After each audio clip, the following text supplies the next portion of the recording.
Welcome to the 2025 Dewey Lecture in Law and Philosophy. Now, the Dewey Lecture is one of our law school's great traditions, and it's now approaching its 30th year. Now, this lecture was established in honor of John Dewey, whose legacy is deeply tied to the University of Chicago, but obviously extends much broader than that. John Dewey first became chair of the philosophy department here in 1894 and established the Chicago School of Pragmatism while he was here, which is the idea of applying scientific methods to study social problems. In addition to being chair of the philosophy department here, he also established the University of Chicago Laboratory School in 1896 and had a profound impact on the history of the development of education across the United States, as well as this university. Now, former dean of the law school, Gerhard Casper, decided in 1981 that we should honor Dewey's legacy, and he worked together with the John Dewey Foundation and to establish and fund the Dewey Lectureship in Law and Philosophy here at the law school. Now, the series and the lecture that we have reflects the law school's founding principle that understanding law requires engagement with theoretical and philosophical foundations, not just the rules. So each year we have this Dewey Lecture to underscore our interdisciplinary approaches to the law, as well as the importance of learning from deep philosophical thinkers. Past lectures that have given the Dewey Lectures included Amartya Sen, Ronald Dworkin, Amy Gutman, Richard Rorty, Cass Sunstein, our own Martha Nussbaum. In fact, John Rawls gave a Dewey Lecture where he presented the idea of public reason revisited, which began here as a Dewey Lecture before then being later published by the University of Chicago Law Review. So it's distinguished tradition and some of the best thinkers in the world that have given this lecture. Now, it's my pleasure to introduce you to this year's Dewey Lecturer, Lea Ypi, who is the Ralph Miliband Professor in Politics and Philosophy at the London School of Economics. Professor Ypi is a native of Albania, and she holds degrees in philosophy and literature, as well as a PhD degree. Her acclaimed books include Free, Coming of Age at the End of History, and Indignity, A Life Reimagined. Her work's been translated into more than 35 languages and received numerous honors and prizes. And we're especially grateful for Professor Brian Leiter for inviting Professor Ypi to be here today and to give this lecture. So with no further ado, I now introduce you to Professor Ypi to give her lecture, How Capitalism Undermines Freedom. Thank you.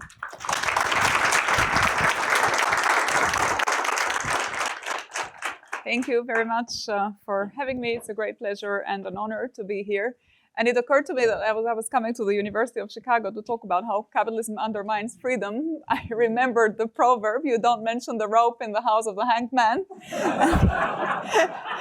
But that's exactly what I'm going to do. But to make it a little bit less painful, I will actually start with freedom. So a prominent tradition in philosophy maintains that unlike other species, humans experience freedom in connection to moral responsibility. And on this account, freedom has both an internal and an external component. So internal freedom is the freedom required to think what is right, and external freedom is the freedom required to do what is right. And I will use the freedom that enables us to do what is right. I will use the term freedom of agency. And I'll use the term agency to distinguish it from choice, which I understand as a capacity to select between different options. And the argument I want to explore today, which is part of a longer book project, is that capitalism structurally undermines our freedom of agency, even as it seems to respect our freedom of choice. In what follows, I'm going to define capitalism in hopefully a non-controversial way, in a way that people from Marx to Weber to Schumpeter to Rawls to Hayek would all agree, as a social structure that is characterized by private ownership over the most important means of production, the sale of labor in exchange for wages, and the pursuit of profit as a central incentive. So I hope that's uncontroversial and out of the way. So to understand why capitalism undermines freedom of agency, I think we need to return to this idea that freedom is that which we experience in the moment of moral responsibility when we ask ourselves what we ought to do. And to be free on this account is not to do whatever strikes your fancy, but to be able to take a critical distance from your passions, your interests, your inclinations, and ask yourself if they are reasonable, if they reflect what we might call enlightened thinking, or what Adam Smith, for example, not the Smith of the Wealth of Nations, which is probably better known in Chicago, but the Smith of the theory of moral sentiments, calls the inhabitants of the breasts, the man within, the great judge and arbiter of our conduct. That's a quote.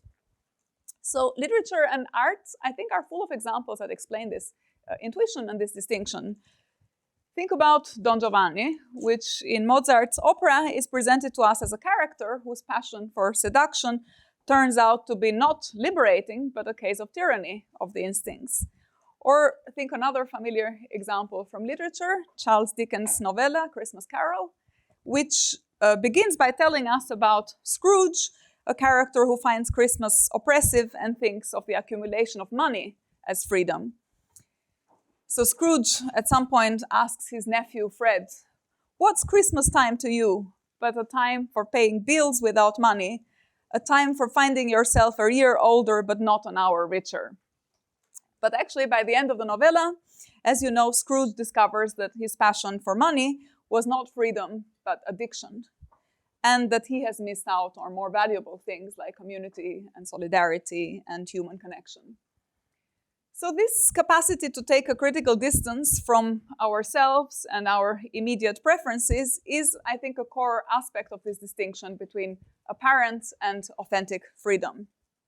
And this difference relies on the fact that I am authentically free, not to the extent that I can choose between different options, freedom of choice, but to the extent that my decisions are made in a way that is free from fear, from bias, from prejudice, from manipulation, from need, and so on. So that's what I roughly call freedom of agency. So to return to Adam Smith, freedom of agency is what enables us to channel the man within, the human being within, in our decisions, to pursue our ends in a framework of reflexive distance from our immediate passions and impulses and from also our immediate choices. So I think this freedom of agency is exactly what capitalist structures undermine.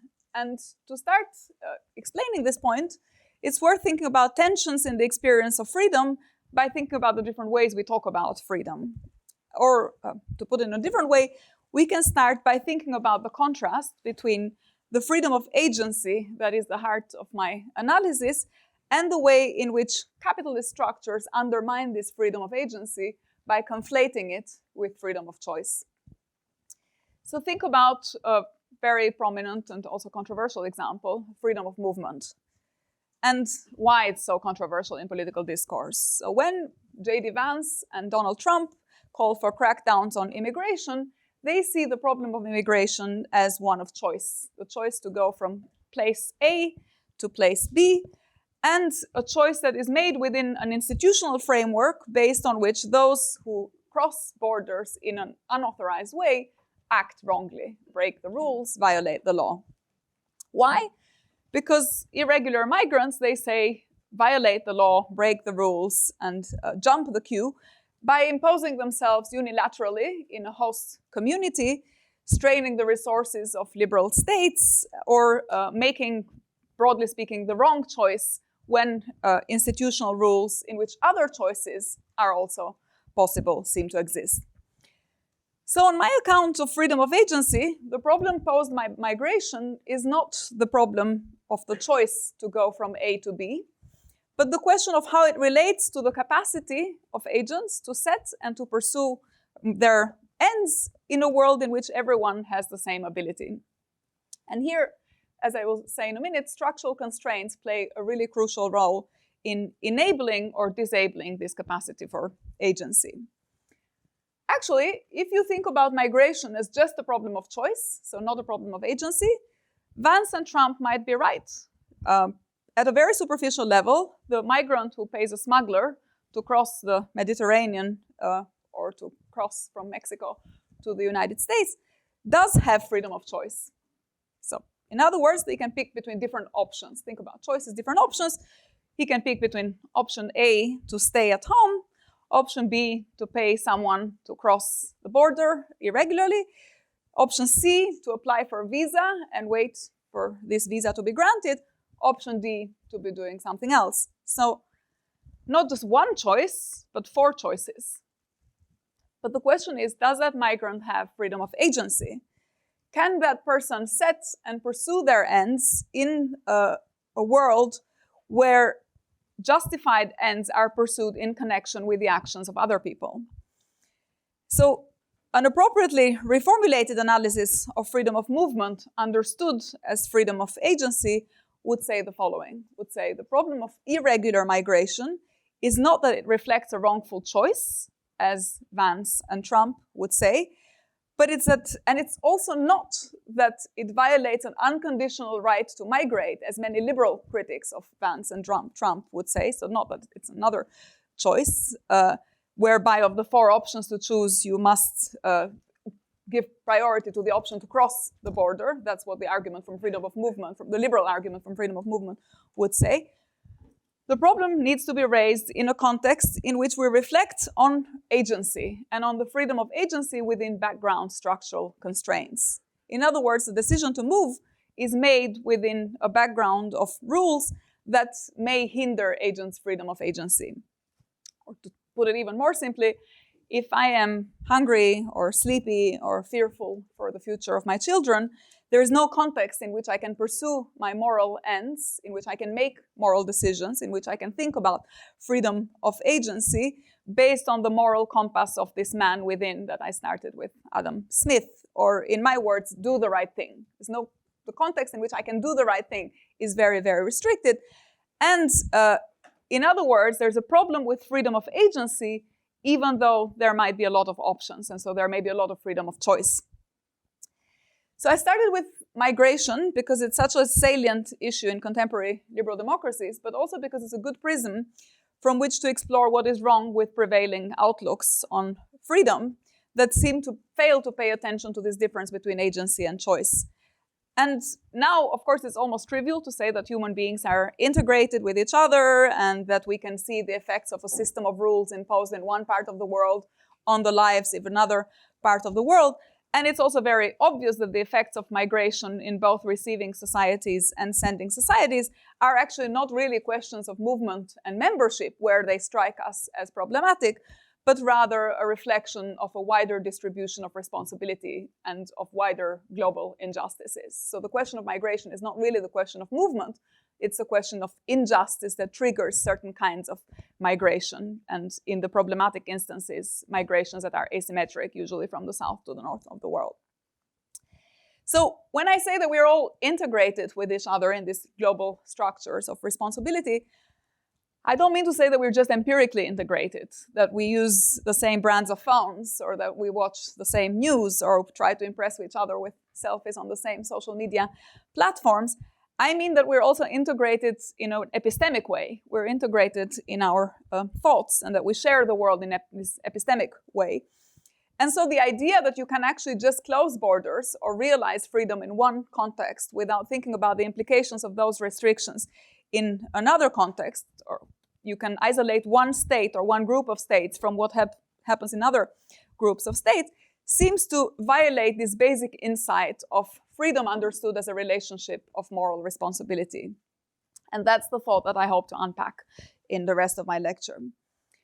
Now, this idea that freedom is best understood as a relationship of moral responsibility has also a political side to it, sort of political flip side, and it's the heart of the modern account of legitimation. Different from other ways of thinking about legitimacy, prominent, say, in the ancient world, where community was the source of norms, or in the medieval to early modern period, where legitimacy was connected to the divine right of kings.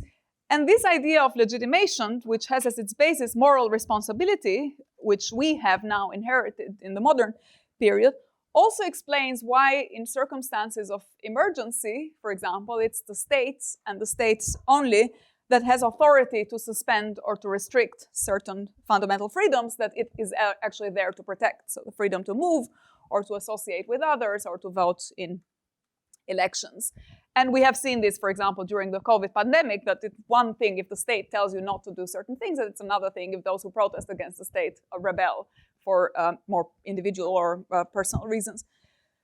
But it's actually interesting to see that a lot of the freedoms that are greeted in fundamental legal and constitutional frameworks that make reference to this modern account of legitimation are also easily suspended and restricted in emergency measures that are increasingly invoked to tackle the different crises that the contemporary world seems to face. I mentioned the health emergency, but you can think about financial crisis, where rules are suspended in the name of emergency rule. You can think about war and so on. And of course, the idea that we're all subject to the same constraints begins to look like a rhetorical device designed to ensure that everyone complies when you think about the reality under which those rules are made. And if you think about how in the contemporary political and economic circumstances in which we live, capitalism conditions freedom of agency and conditions in relationship to that, the distribution of moral and political responsibility that follows from that. If we think about the way in which wealth interferes with this account of legitimacy that I have just been depicting in an ideal form. So think about, again, some very obvious examples. Elon Musk, who is not even a German citizen, who in the run-up to the German election seemed to disproportionately influence the political debates and move the odds in favor of the AfD, the Alternative für Deutschland, the neo-Nazi party, where you could see that Elon Musk, I mean, he didn't sway the election, but you could really see that his voice, his one single tweet carried much more disproportionate influence than, say, the vote of, I don't know, Fritz from Bavaria.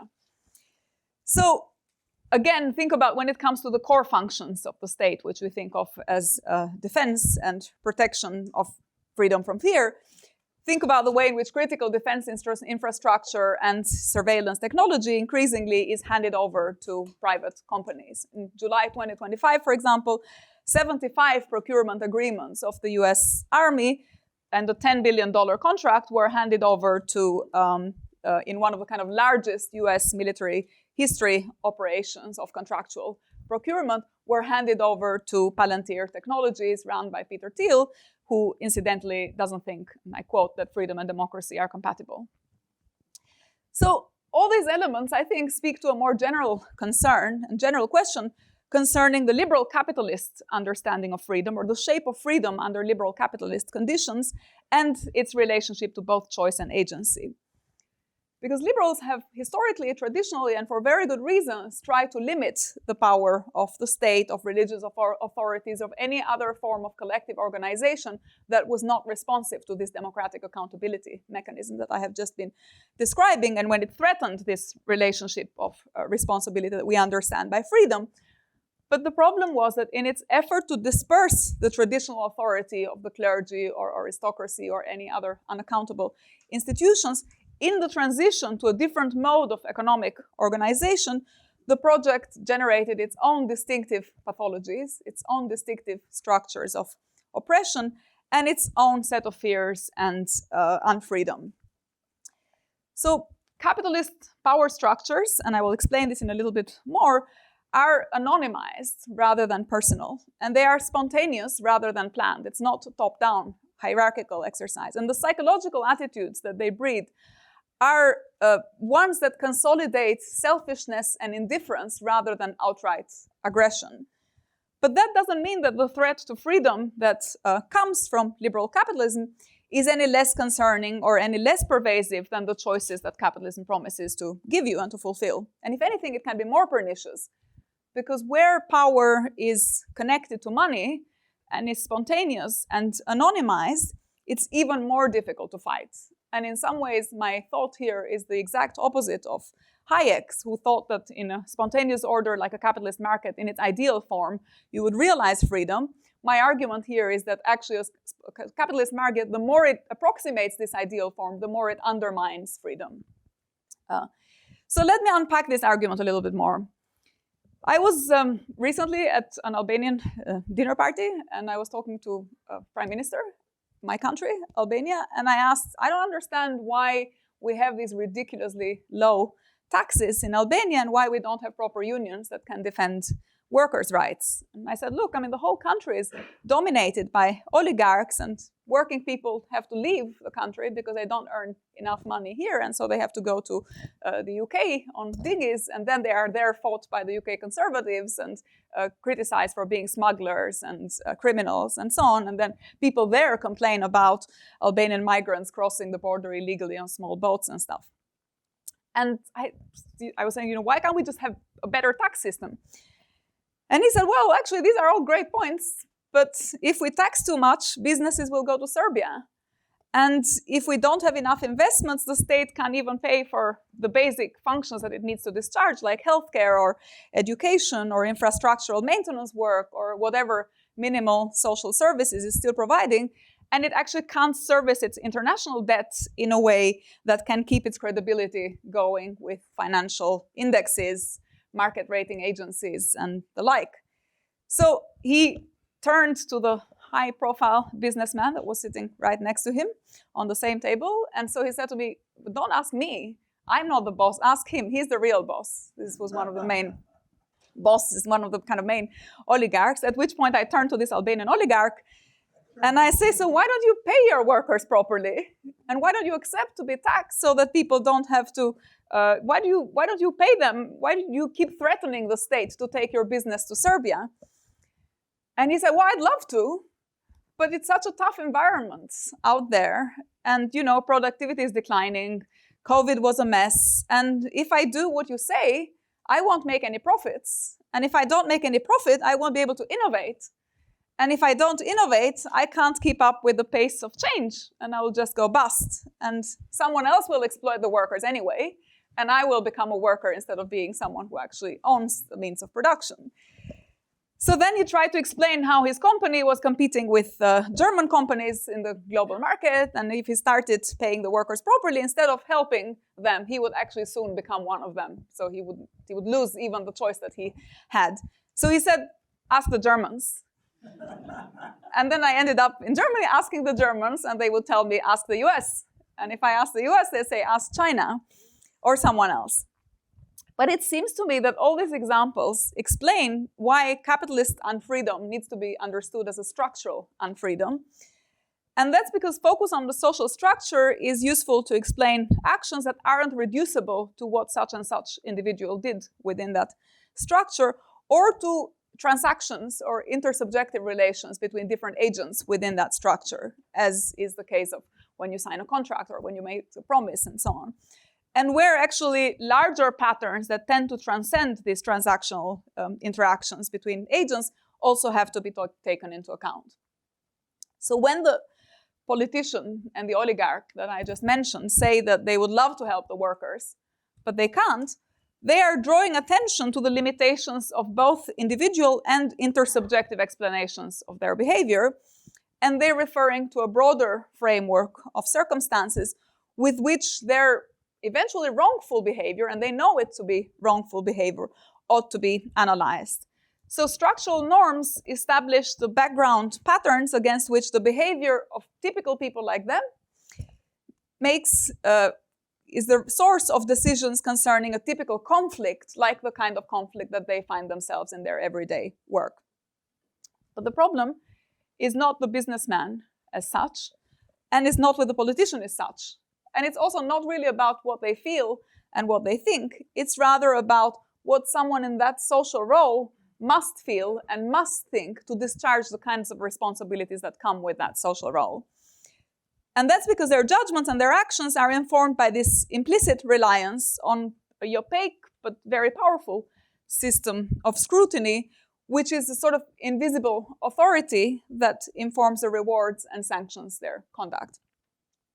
So I want to now, to explain this type of constraint, carry on using the term structural domination. Domination is often understood as a morally problematic constraint on freedom, and it's also understood as a morally problematic constraint on freedom that is robust across counterfactuals. So to explain a bit more, domination captures a type of constraint on freedom that seems to respect choice, but violates agency.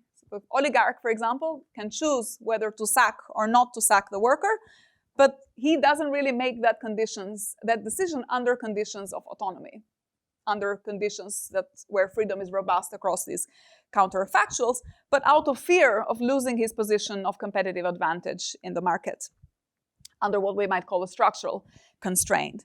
And actually, in emphasizing the limits of his freedom of choice, he points to the system's interference with the choices, with the way in which it shapes the background constraints under which all those choices are made, and points to the fact that it limits his capacity to do something different, not to respond, say, to the imperatives of the market, but rather to the imperatives of the man within, so the Adam Smith within. Social structures exercise power in such a way that the mere threat of sanctions for non-compliance affects agents' self-perception to the point of making them adapt sometimes their personal preferences in the direction that is required to comply with these norms. But the issue of who would apply the sanctions and who would enable them to exist is kind of irrelevant to the moral problem at hand, because the question here is this divorce between what one feels and does and what one ought to feel and do if one were to take this reflexive critical distance. And this is what creates a kind of void which seems to unsettle these commitments and to shake the perception of their standing as members of a kind of social order that they believe they ought to embrace. So it's this divorce between the choice of specific ends and the choice architecture that affects the selection of these ends that I'm trying to point at. So the system of structural domination is agential alienation. And alienation is the result of this divorce between freedom of choice and freedom of agency.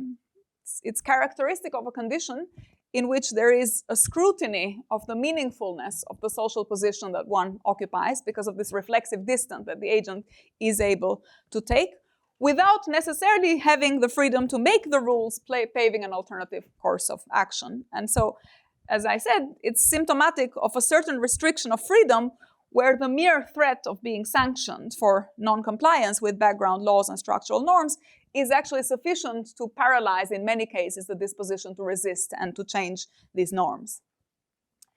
So there's the famous passage in the Holy Family where Marx emphasizes how, this is a quote, the propertied class and the class of the proletariat present the same human self-alienation.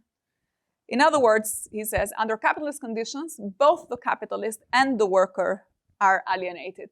Both of their freedom of agency is undermined. So how can that be the case? How is it possible that both are suffering from capitalism? And the answer is that where structural domination, this is why my argument is that capitalism undermines freedom as a whole, not just the freedom of the workers. And the answer is that where structural domination takes this impersonal form, both the capitalist and the worker are unable to see themselves as autonomous agents able to freely determine the social order that they are asked to play a part of. And Marx explains this difference between agential and structural domination when he uses two French proverbs to contrast two different ways of thinking about domination. So one French proverb, he says, is something called nulle terre sans seigneur, so no land without landlord. And the other one, the other French proverb is, he says, l'argent n'a pas de maître, so money has no master. And so while the first one reflects on the personal nature of domination in feudal conditions, for example, and so the relationship between land and landowner, the second is typical of capitalism and of a social structure where both the capitalist and the worker are dominated by capital. As he puts it, in that kind of society, no one is firmly connected to the particular property he owns because they're always at risk of arbitrarily losing this property. And so, as he says, the medieval proverb, no land without a master, is replaced by this new one, money is now the master. So when structural domination is pervasive, alienation affects both capitalists, who we usually think as dominators, and workers, who we think as dominated. So this is about a kind of domination, of structural domination, that affects both the dominated and the dominators, both of them. And so seeing how both are alienated helps you capture this moral wrong of structural domination proper, which can be detected even if you abstract from the contribution or the complicity of agents in maintaining certain structures. Because what matters here is capital, understood as a structure and how capital dominates rather than the specific capitalists.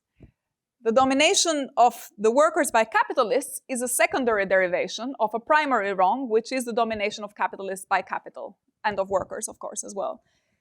So this is what Marx called the dead matter controlling the actions of living men. In other words, it would be wrong to think of the capitalist as just an individual human who forms the intention of controlling the worker and then uses his power to do so. And on the contrary, what happens is the imperatives of capital frame the choices of capitalists, who are in turn brought to dominate the workers in a derivative way that is unrelated to their first order, higher order moral self, to the man within. But now, so this is the argument, the upshot of this argument is when capital dominates structurally, both capitalists and workers are alienated. So in both cases, the freedom of agency is impaired. And of course, we can think of structural domination as having many forms. So some of them are legal forms, where, for example, workers are prevented for existing juridical rules to negotiate their working hours, or when capitalists are bound by international regulations that favor concentrations of big capital over small capital. But also domination can be driven by not just legal rules, but also socially mandated patterns of behavior and beyond the legal rules that control in a jurisdictional way these patterns of behavior. There can be also expectations, social norms, and cost of non-compliance, and so on. And so in that sense, both types of domination, the one that works through legal norms and the one that works through social rules, produce alienation. So structural domination through legal rules coerces into compliance. Social domination through social norms raises the cost of non-compliance. That's one of the easiest ways to make sense of this distinction. So this pathology of freedom that alienation reveals to us consists in the divorce, as I said, between the freedom of agency that ought to characterize human beings insofar as they are autonomous producers of the conditions of their life, and the reality of that agency when it's burdened by social structural constraints. And here, the question again of who enables the exercise of structural power and who carries it out is actually not relevant to understanding that there is an alienation in both cases. So if there was anyone to blame through either contribution or omission, you wouldn't feel alienated, you would feel enraged. Alienation is a symptom of this also paralysis on agency. And so capitalist structures exercise their power by being ordered or structured compatibly with certain interpretations of the point and purpose of social institutions, from which then depends the agent's judgment and perception of their role within those institutions. And the more pervasive the structure is, the more dominant the upheld interpretation, the less space there is for agents to question these interpretations and to contest them. So the problem of unfreedom under capitalism is the failure for both the capitalist and the worker, and many other agents, to recognize their free agency as reflected in their work. Both the capitalist and the worker are alienated because they feel in the form, in a way that is revealed to us through alienation, they feel the unease of occupying the social position that they occupy without actually having always a sufficient capacity to step outside their social role and decide to take a completely different course of action. So an alienated agent is someone who succumbs to the pressure of social demands in such a way that he feels he ought to uphold his role in the specific social order in which he takes part, whilst also, however, noticing the gap between how he would like the world to be and how it's actually presented to him. So structural relations are anonymous, but they affect the dominated self-perception in relation to others, and alienation is what enables us to analyze exactly how and why this happens, and allows us to understand structural domination not just as a kind of distinctive type of hindrance, as vitiation or influence or constraint on other agents, but as a distinctive type of wrong. A type of wrong that is irreducible to agential wrong and to the transactions between different agents. So, okay, all of this is a bit puzzling because some people would say it's kind of simple enough to understand how workers lose their freedom. But surely, capitalists, Elon Musk, Peter Thiel, they have a lot of freedom, clearly. They must have a lot of freedom. So surely, one might object, the capitalist, he's here benefiting from the domination of the workers by capital. And surely, if there were no capitalists, there would be no capital, in a way. There would be no capital as a social structure that restricts people's freedom. So how can this structural domination be primary, such that we have to focus on the structure before we get to the understanding of agency? And how can it be irreducible to the domination of agents? And I think to answer this objection, it's worth noticing that this objection only works with a shift from the contribution and the discussion around the properties of individual capitalist agents to the contribution of capitalists as a class, so as a collective group. And of course, it's true, if there was no capitalist class, then we wouldn't really know what domination by capital means, and there probably would also be, well, there would be no capital. But the point I'm making is that the social structure determines the roles and the positions of agents involved in that social structure, such that the classes that are necessary to uphold the structure are part of the definition of the structure.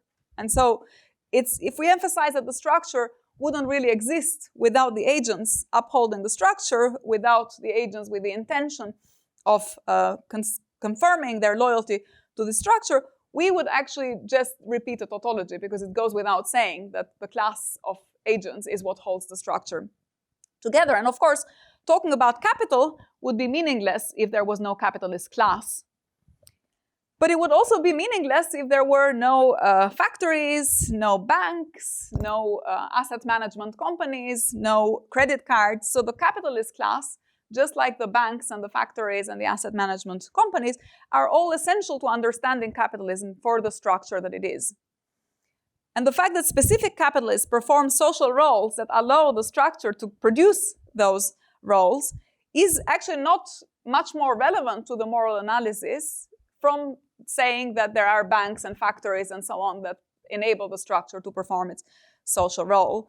And so that there are, I don't know, specific algorithms that enable financial activities and specific buildings that house banks and so on. So Elon Musk, Peter Thiel, Bill Gates are no more relevant to the moral analysis than the existence of HSBC Bank down the road, or JP Morgan or whatever. Because if it wasn't for them, there would be someone else. And if it wasn't for that particular bank, there would be another kind of bank. So the individuality is irrelevant. So long as the social rules that organize productive activity in a way that complies with the imperatives of capital, for example, with a certain division of labor and a certain distribution of social roles are in place, the wrong of structural domination is irreducible to the agential domination that is connected to it. But now, think about the following critique. A capitalist is a moral agent, after all, because it's a human being. A human being is a moral agent, and a moral agent is, or one hopes, is different from a building.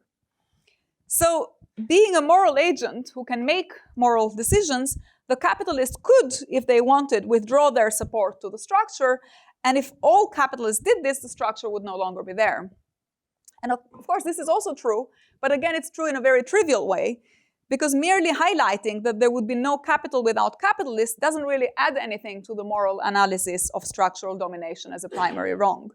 The structure is replicated through the reproduction of the social rules and the social roles, and through the perpetuation of the social classes that are required to continue and to reproduce that system of rules that the structure entrenches and upholds. So replication, as I said, doesn't always need to take the form of coercion or legal undermining of alternatives, but also the cost of cooptation via social norms and so ideology and so on. So of course, social classes are made of individual agents. And it's trivial to say that structural rules require individual agents to be upheld. But I think there's an important difference when it comes to how structures and agents constrain freedom. Structures constrain freedom by creating the social roles that allow the replication of the structure and the structural rules. And so if domination is understood as a morally problematic constraint on freedom of agency, then we need to look at the morally problematic nature of the allocation of these social roles and of the distribution of responsibilities within that structure. Because the structure doesn't just condition agents, it actually produces those kinds of collective agents that are required to perpetuate the rules of the structure. So I'm going to go back I'm going to start wrapping up actually slowly. I'm going to go back to this proposition, which is that structures dominate by undermining freedom of agency and by producing their own special constraint on freedom. which is a constraint on freedom of agency through a form that I called alienation, which is visible to us through this form. And I argue that since structural domination affects both dominators and dominated, the dominated can also be alienated, can also show us how there's a kind of loss of freedom. And I also explain the alienation of the dominated in terms of this divide or estrangement from the self, a kind of moral schizophrenia that comes from being the occupant of a particular social role while not quite agreeing with the distribution of social roles in the system that you're asked to play a part. And of course, some people, and this is really where I'm going to wrap up, is with this final objection, whereby some people say, but surely this is blurring the lines of responsibility. It's somehow letting the capitalists off the hook too much by saying, look how unfree they also are, just like the workers. And so they would say, if you want to be aware of the differences that agents make to outcomes, so the critic might say it's important to actually not let these dominators off the hook.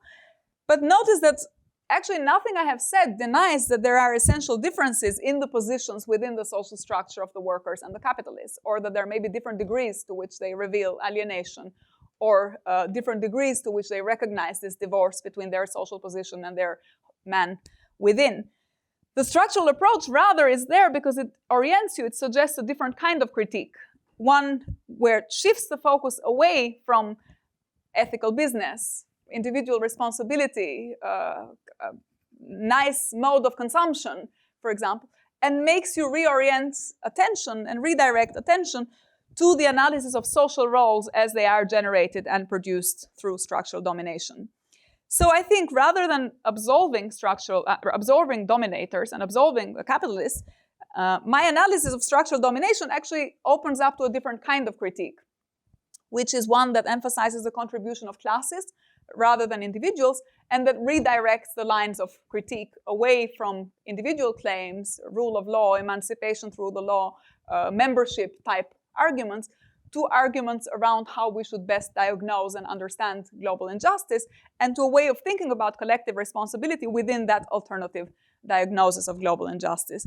And this, of course, is a very old sort of story. It's not that new, but it's somehow been lost recently. So this is an effort to kind of up the analysis and to explain this through an account of alienation understood as this moral unease provoked by the divorce between the standpoint of the moral agent on the one hand and the occupier of a particular social role by the other, and to make that point intelligible once you understand that the wrong of structural constraints on freedom is a distinctive kind of wrong, and it's a kind of wrong that affects freedom of agency even as it may leave completely intact freedom of choice. And so my hope is that rather than actually paralyzing the critique, and rather than letting the capitalists off the hook, this line of analysis and this alternative focus on domination by structures, an alternative connection between freedom and capitalism, helps us think differently also about collective agency, and so hopefully also opens the way to a different way of thinking about politics. Thank you.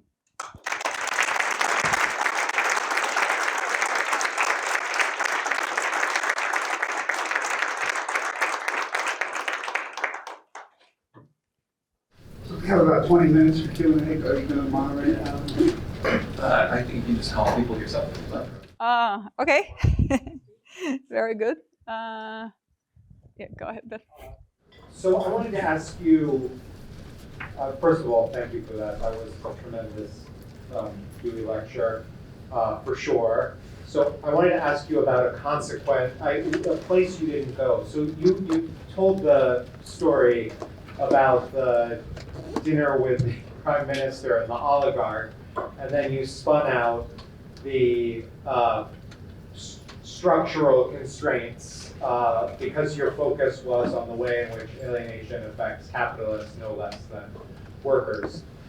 But I was wondering if I might ask for you to say just a few words about how you would apply this analysis to thought about some of the constraints faced by workers' organizations, that is, for example, unions, labor movements, and the like, where it's relatively clear that in the kind of self-conceptions and moral language, that often they are trying to buck some of these structural constraints. For example, when working conditions where workers are able to do the job well rather than treat nursing home residents in a shabby way, or their school students or what have you, but also win more just conditions for the workers and so on and so forth. But presumably the same impersonal domination and structures are also leading them into blind alleys and constraining the possibilities for them as well. And so I was wondering if you might say just a few words about how you would apply it to the organized forces of the workers, as it were, under capitalist arrangements. Thank you. So I think this is where this goes a little bit in the direction of something that I only hinted very briefly towards the end of the paper, which is how ideology affects the way you think about politics. And my argument is that in the loss of structural analysis proper, so in the reduction of all structural accounts to more or less agential accounts, even in the cases of Republican accounts of freedom and non-domination and so on, where there is an effort to think about structure, it's become very difficult to think of structures as really working in a way that is independent from individual agency. And so because of that loss, I think the flip side of it politically has been a way of thinking about politics, which is always goes in the direction of individual rights, individual claims, and transactional interactions between individuals. I think politically, the way you see that is in the transition from the way in which the left used to be about organized working class claims, for example, and so fighting capital in different states, of course, because there are different empirical considerations, but ultimately in a way that these struggles are coordinated by an analysis of injustice that is transnational, that reflects on the dynamic of capital, on the injustices that are connected to the reproduction of capital, to what I think has been the trend in the last few decades towards a much more membership-based analysis of both conflict and emancipation.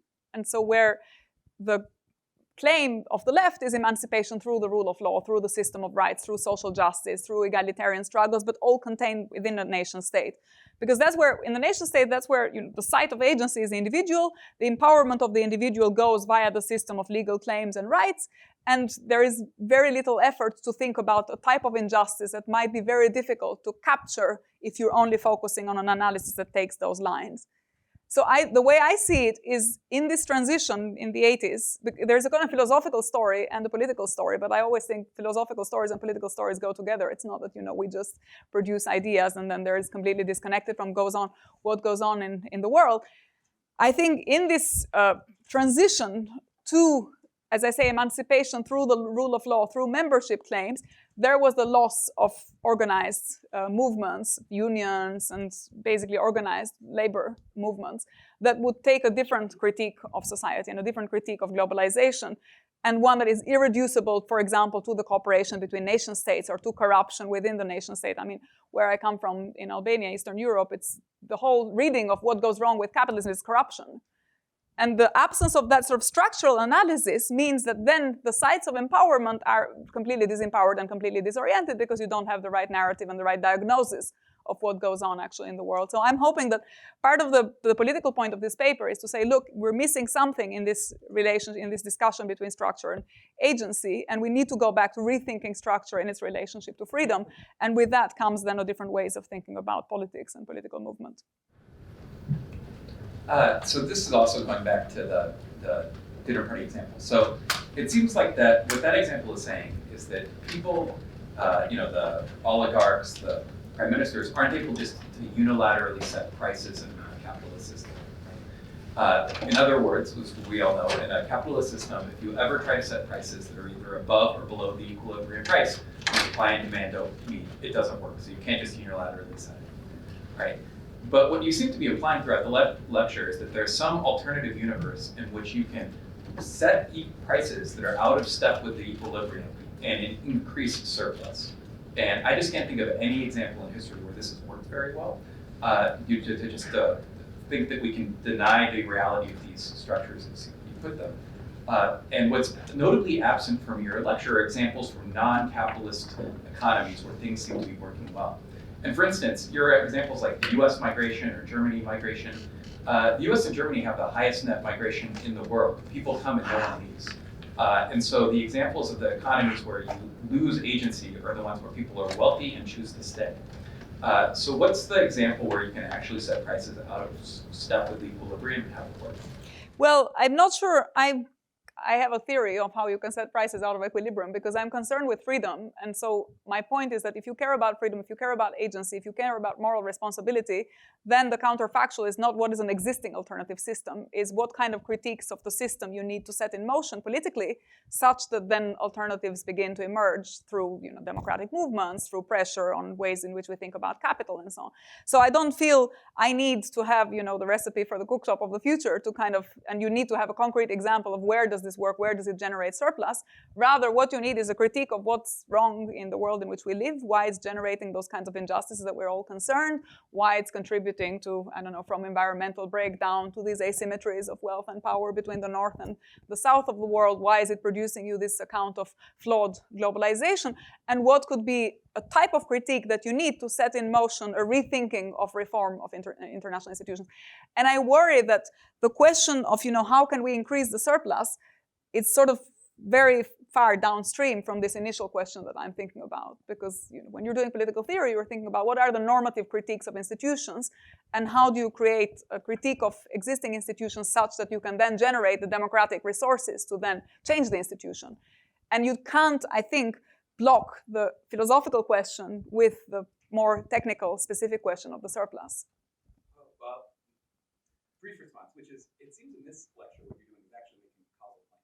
Capitalism decreases agency in this particular kind of freedom, and you're claiming there's a causal link between them. And then what you're saying is because it's political theory, you don't have to show the link or something like this. And so there's just a disconnect between the kind of claim you're trying to make and the kind of evidence you're using to make it, and calling it theories doesn't seem to be able to get you. But you need to think how this agency can be greater. So I think I'm making a claim about values. I'm not really sure I'm making a claim about, the causes of either increase or decrease of wealth, for example. I'm making a claim about how wealth is distributed and what kind of injustices result from certain distributions of wealth or from certain ways of organizing the productive system or the ownership structure. So I don't think it's a causal claim about, empirically how this is working. It's more a claim about how does this system in which wealth takes priority, which it imposes itself on democratic decision-making, which rigs elections, which leads to all these kinds of conflicts that are familiar to everyone of globalization. What is the problem at the source of it with values? And how is it that this system, we still think of it as a system that reflects freedom, and why under an alternative analysis of freedom, it turns out to be a system that actually departs from freedom? Yeah. Thank you, Lea. I guess this picks up a little bit on the Ben's question and your response and how you conceive of the relationship between critique and political praxis. And I guess I'm totally on board with the analysis and recentering the structure as the framework through which we should be thinking about the wrong of capitalism. But to me, it seems that one of the implications of this is that even if freedom is, of course, the object of democratic struggle, maybe it's actually not very valuable to us in the context of that struggle as an idea around which to organize people or generate solidarity. And I guess I'm wondering to the extent to which you would agree with that. Like when we're on the ground, do we need to kind of dispense with using it as an ideal to motivate people to strive for, even if it remains ultimately on the horizon and central to our critique? So I don't want to say that this is the only way, the only thing that mobilizes people. But I do think freedom is ideologically hegemonic, and it's worth thinking about this hegemony of this concept and the way in which it's, at the moment, but mostly being used by the right to actually undermine, any discussion around migration or around global institutional reform or global change. And so I don't want to overstate my case here. I don't want to say that freedom is the only argument that if you go on the ground and you're mobilizing, because a lot of it will also actually be empirical and contextual and historical, and different constituencies will respond different ways. So I think it would be a bit too presumptuous for a philosopher to say, well, this is the argument, and now everybody go with the kind of red book of freedom and try to mobilize the workers. But I do think that insofar as the critique of capitalism first of all, it's very limited, but even when it's there, it's not really cached in terms of freedom. It's often in terms of equality or in terms of solidarity. And then often you get into this conflict with people who say, yes, but surely freedom is more important than equality. This is a way of thinking about freedom that builds considerations of equality and solidarity and responsibility within a slightly more capacious. So it's sort of going on their own terms in a way and taking the critic on their own terms and trying to develop an alternative discourse. On the topic of freedom, I was hoping you could say more about why you started the way you did with a particular conception of freedom that you started with, this idea of moral freedom, or the freedom to do what we ought to do. It didn't seem to me like it was doing a lot of work in the structural analysis of the idea of morality. And it also seemed kind of a surprising, well, not surprising. I mean, it just didn't, like, if you take the dinner party example, it didn't seem like, they said, I'd love to, pay the workers in Albania more. I don't see that it needed to be, I think it's the right thing to do. It's just like I'd prefer, I'd much rather do that. I mean, what's morality got? I mean, isn't it enough for basically everything you said that they prefer to do something else, or why did morality matter? And like when I think about like the main, I don't know, things people normally say about what's bad about capitalism, it just doesn't seem like you need to wheel in my inability to act morally in order to see it. So anyway, it's just, could you say more about why that had to be the kind of freedom that I'm saying? Yeah, because this is part of a book in which I defend that conception of freedom. But I can tell you a little bit more. But you're right that the argument is not there. And you're also right that one could construct a critique of capitalism, which is all about choices. And I haven't really given the argument for why that other critique is wrong. I do think that critique is wrong because I think it comes down to an account of freedom that at some point needs to ask itself the question of preferences, which preferences are justified and which preferences are not justified. And I think my story of freedom of agency, which is a kind of Kantian story that has very deep roots in German idealism, is the one I've come up with the best response to all of these questions. There's a kind of philosophical system that underpins this way of thinking about the relationship between freedom on the one hand and then justice understood as externalized freedom, so claims that we make in the world. But I think you're right that a lot of what I say in this paper, you could take a slightly shorter route and you could just talk about bad choices and good choices and that you don't need an account of morality as freedom to give this, to explain this difference between good choices and bad choices. There may be an alternative critiques that doesn't need it. I think it's still needed eventually, but that argument is not there and it's part of a longer philosophical conversation that I have with my colleagues about how to best explain the sources of normativity, basically. Sorry, please. In your book, I mean, you grew up under the communist, quote-unquote communist regime of Enver Hoxha, and after Albania came out of this regime, I feel that they had more freedom of agency and freedom of choice than they did while under that regime. And many people may say, it wasn't true communism, it was more of a totalitarian dictatorship. But when they transitioned into the free market or capitalism, at the end of the day, the people had the choice to leave. They had the agency to go wherever they wanted to go in search of better opportunity. So would you argue that there's less or more freedom of agency under a communist system or a capitalist system? So that is a consequentialist question that I'm not interested in answering insofar as my question is the divorce between this moralized conception of freedom of agency and the political institution that we have. I think capitalism and state socialism failed for different reasons. And I don't think that I would agree with a lot of my Albanian colleagues who say, well, clearly now people have a lot more choices. I think people who are working 3 jobs, people who are smuggling others, people who are into all kinds of illicit narco traffic, because at some point in the 90s their factories were shut and they were unemployed, and the only thing that they could do to survive was start smuggling drugs and smuggling other contrabanda items. I don't think the people who kind of die in the Mediterranean because they actually didn't make the crossing. The problem is that the stories that we have are only the stories of the survivors, and most of the stories that make it to the mainstream are the success ones. So or even if they're not success stories, there's some story of how I started really, really hard, but then eventually I also made it. And the stories of the pure losers, we just don't have them. But I don't think, there's a number of metrics in Albania, which if you worry about social anomie, if you worry about suicide rates, if you worry about people being separated from their parents because of migration, if you worry about community, if you worry about childcare, if you worry about women's domestic violence, rates of domestic violence, there are a number of criteria through which you can see this divorce between the freedom of agency that I'm talking about and the kinds of choices that capitalism gives you. Now, whether this is more or less choices under capitalism or under communism, that's an empirical question. And my job is not to compare empirically, which set of choices was more and which set of choices was less. I have a lot of respect for people who do that. But I also worry that if we limit the discussion to that, then we become really complacent about the kind of system that we live under, and we don't understand that there is a real need for radical reform of that system as well, because we think, well, it's clearly better, so why don't we just stick to it?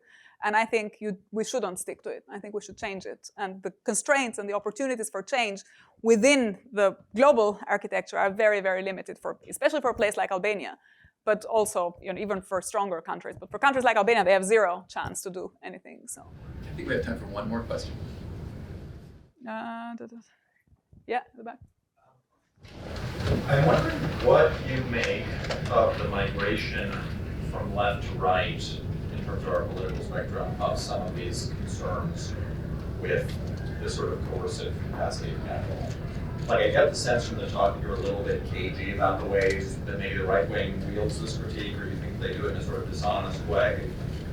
But like, we're in a moment right now where the dominant critique of the Trump administration from the putative left is that he's violating free trade economics, essentially. Or that, like, I'm just trying to think of, or that, like, we just had a 40-day government shutdown where the left-wing critique, the putative left-wing critique, was that the Trump administration is unwilling to subsidize insurance companies. It just feels very strange. Like, I guess maybe to put it slightly more provocatively, I see that there's a reading of your talk that accepts essentially all of your critique and is thoroughly right-wing.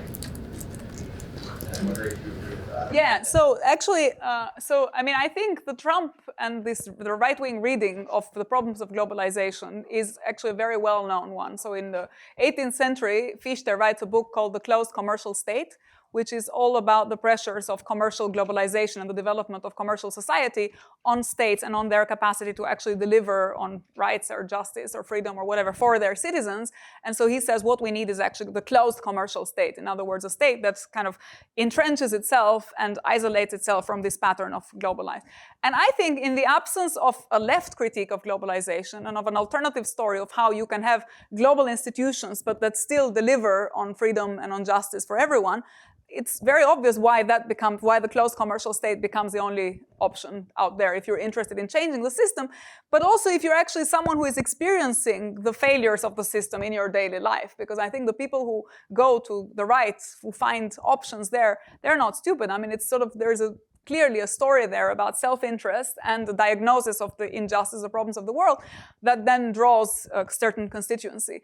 And my take is that in the absence of an alternative critique of globalization that doesn't need to take the closed commercial state form, but that reflects on also, the organization of states within the international system, the dynamics of states and markets, and what you need, what institutional responses are needed to actually overcome this paralysis where we are, on the one hand, we have global markets, but on the other hand, we have states solutions that are mostly restricted to the nation state, then of course people go to the closed commercial state, and that makes a lot of sense to me. But I would say the difference is in how I think about the nation-state system and globalization at this point. Well, please join me in thanking Professor Ypi for a fantastic talk.